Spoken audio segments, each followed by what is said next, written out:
पड़ेगा। प्रोफेसर धर्मेंद्र यादव जी।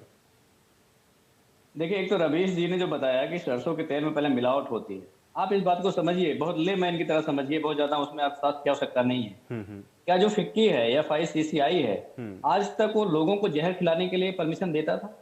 इनका कहना था कि इससे पहले मिलावट जो थी वो परमिसिबल थी, उसकी उसका मतलब आपको इजाजत मिली हुई थी। क्या ऐसा था? ये बिल्कुल गलत बात है।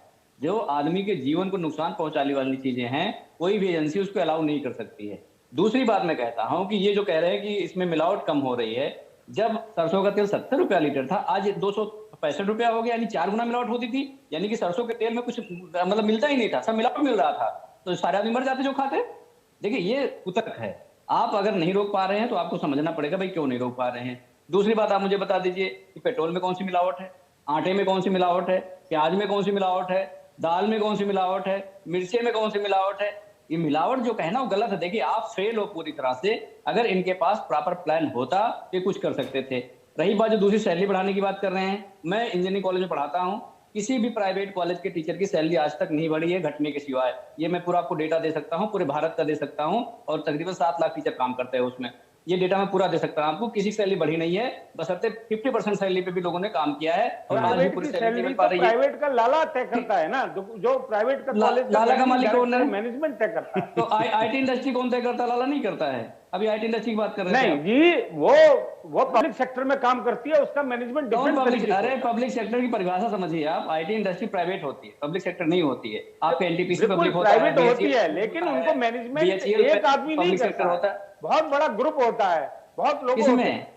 अरे तो engineering college, private engineering college का भी तो बड़ा ग्रुप होता है। अरे मैं बता देता हूँ, वो किसी इंजीनियरिंग कॉलेज, मैं भी इंजीनियरिंग कॉलेज में प्रोफेसर हूँ, कंप्यूटर साइंस का प्रोफेसर हूँ। तो बहुत बढ़िया। कहाँ पे है साहब? कहाँ पे बताइए मुझे जरा, कहाँ पे हैं? मैं बरेली में। बरेली में है ना? तो क्या आपका इंजीनियरिंग कॉलेज लाला चलाता है? मैं दिल्ली टेक्निकल कैंपस में। हमारा तो स्टेट गवर्नमेंट का है। तो आपका स्टेट गवर्नमेंट जो प्राइवेट कॉलेज खोलते हैं, जो प्राइवेट कॉलेज खोलते हैं, वो किसके अंडर में चलते हैं? भाई, जो प्राइवेट कॉलेज होते हैं, वो जो मैनेजमेंट है कॉलेज का, वो चलाता है। मैनेजमेंट क्या होता है मुझे बताइए ना। मैनेजमेंट क्या मतलब? एक आदमी मालिक होता है उसका। जो मैनेजमेंट, जो मैनेजिंग डायरेक्टर होगा, वो तय करता है कि कॉलेज कैसे चलना है। जो कमेटी के 2 या 3 लोग होंगे, वो डिसाइड करेंगे। अरे गुरुजी, आप पता नहीं कहाँ जानकारी बता रहे हैं। सुनिए, सोसाइटी के अंदर रजिस्टर्ड होता है, चाहे प्राइवेट कॉलेज हो चाहे गवर्नमेंट कॉलेज हो। जी, इंजीनियरिंग कॉलेज, जितने इंजीनियरिंग कॉलेज हैं, मैक्सिमम ट्रस्ट के अंदर है, 3 लोगों के ट्रस्ट में। मैक्सिमम नहीं, सारे ट्रस्ट के अंदर है, प्राइवेट भी है और गवर्नमेंट भी है, दोनों एक टाइप के ट्रस्ट के अंदर के हैं। और हाँ, तो वो 3-4 लोगों के ट्रस्ट हैं साहब। 3-4। अरे भाई, वो सोसाइटी होती है पूरी, 3-4 लोग ऐसे होते हैं। और जो डायरेक्टर होता है कौन होता है? AKTU क्या करता है, यूनिवर्सिटी क्या करती है, ICT क्या करती है, UGC क्या करती है, उनका क्या काम है? उनका काम यही तो है सैलरी प्रॉपर दी जाए। इसको कंट्रोल नहीं करते सैलरी। तो मतलब प्राइवेट में जो काम करे, जो मन वो करे, उसका ही कहने का मतलब है आपका? नहीं, ये चीज AICT कंट्रोल नहीं करती। AICT गाइडलाइंस बनाती है, और गाइडलाइंस बनाती है कॉलेजों पे देती है। किस चीज की गाइडलाइन बनाती है बताइए आप मुझे? सैलरी की आपने देखा है? सैलरी गाइडलाइन, सैलरी कम दे रहे हैं टीचर्स के अपॉइंटमेंट के नॉर्म, सैलरी के नॉर्म, तो सैलरी कम देगा चलिए, लेकिन डॉक्टर रविंद्र सिंह जी, भाई मैं कह रहा हूं कि कोई भी तय कर रहा है, चलिए ठीक है, कोई भी तय कर रहा है भाई, आम आदमी की जेब में पैसा तो कम जा रहा है ना। इसीलिए मेरा सवाल था कि मिडिल क्लास के लिए क्या कर पाएंगे आप? प्राइवेट सेक्टर वाला है तो उसको छोड़ देंगे कि लाला उसका निर्धारित करेगा, फिर सरकार किस लिए चुनता है? वो 85% शिक्षण संस्थान प्राइवेट है पूरे देश के अंदर। अगर 85% लोग परेशान है तो 15% सही है। तो आप बताइए कितना आप उसको सही मानते हैं?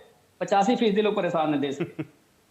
रविंद्र जी, जो प्राइवेट सेक्टर के लोग हैं, मतलब उनको आप इसलिए छोड़ देंगे क्योंकि वो लालाओं के द्वारा गवर्न होते हैं? ठीक है, वहां पे चलिए मैं मानता हूं एक आदमी भी गवर्न कर रहा है भाई, उसके भी वेलफेयर के बारे में आप सोचेंगे कि नहीं सोचेंगे? रविंद्र जी, उसके लिए भी कुछ सोचेंगे कि नहीं सोचेंगे? एक छोटा सा जवाब दे दीजिए।